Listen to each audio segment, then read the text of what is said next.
Glory to Jesus Christ. In today's Gospel we hear once again of the Lord's healing power. We hear, "At that time, as Jesus was passing by, there followed him 2 blind men, crying out and saying, 'Have mercy on us, O Son of David.'"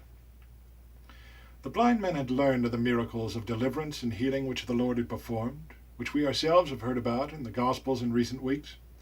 And now they too, these blind men, seeking deliverance and healing, follow after the Lord.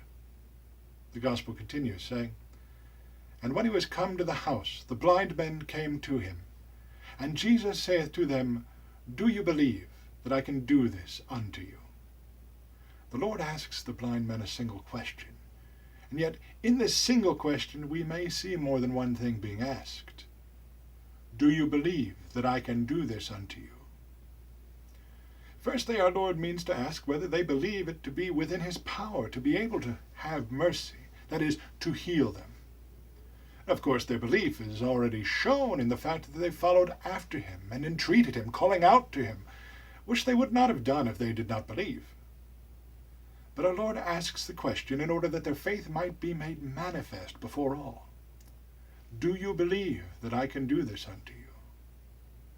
And this manifest faith is also brought forward in the question seen from another angle. Do you believe that I can do this unto you? Do you believe so that I can do this unto you? Do you have the faith which is necessary for me to do that which you ask? Do you believe that I can do this unto you? Remember from last week's healing of the paralytic man how our Lord first looks into the heart of those who come before him, and how it is on account of that faith which pleases God that our Lord is able to work miracles. For faith opens the heart unto God, and a heart which is open allows the all-powerful Lord to do wondrous work within the body and the soul. Do you believe that I can do this unto you? And the blind men respond saying, Yea, Lord. Notice here, the blind men no longer call him simply Son of David, but Lord. As their faith was made manifest in the questioning of Christ, so their faith was increased and made whole, and the Lordship of Christ was revealed to them within their hearts. Then, as the Gospel says, then he touched their eyes, saying, According to your faith be it done unto you. And their eyes were opened.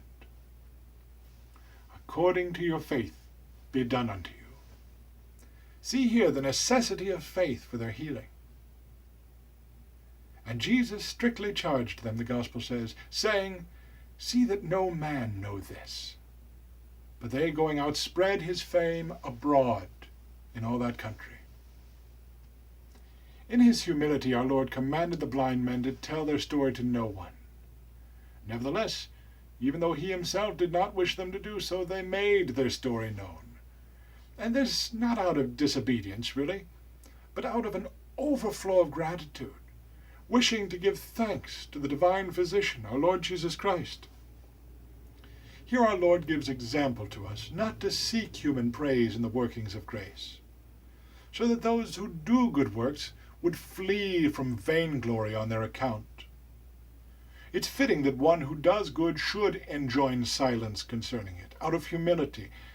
But likewise it is also fitting that the beneficiaries of goodness should acclaim their benefactor, out of appreciation, and not conceal the gifts received. And our Lord certainly knew that the blind men would not remain silent concerning their healing, but that they would openly proclaim it, and yet the Lord accomplished his purpose. For the Lord did not simply open the blind men's eyes, but he opened the inner faculties of their souls. And for this reason they proclaimed and glorified his great wonders everywhere. And indeed so great was the fame which these men spread concerning the work of the Lord, that here we are, speaking of it, even to this day.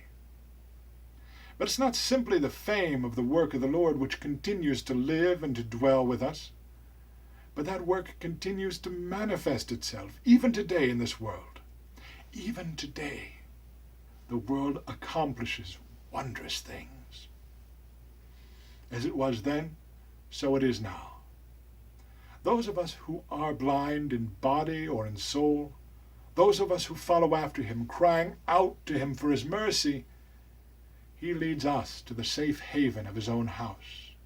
He looks within us and asks us to look within ourselves as well, and he asks us today, do you believe that I can do this unto you? When we do have faith, he bestows his healing. He restores both material and spiritual sight.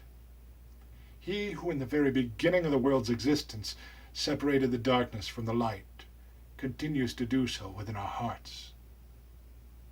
As for us, who believe in the Maker and Creator and Lord who freed us from darkness and deception, and who enlightened our souls and bodies, who came himself as a light unto this world, let us today all the more do the works of light and not the works of darkness. Let us strive in every way by the grace of our Lord Jesus Christ and the living faith which enlivens our souls to do good deeds, works of grace, works of healing, seeking not that our own fame be broadcast, but rather that the will of the eternal Father may be done on earth as it is in heaven.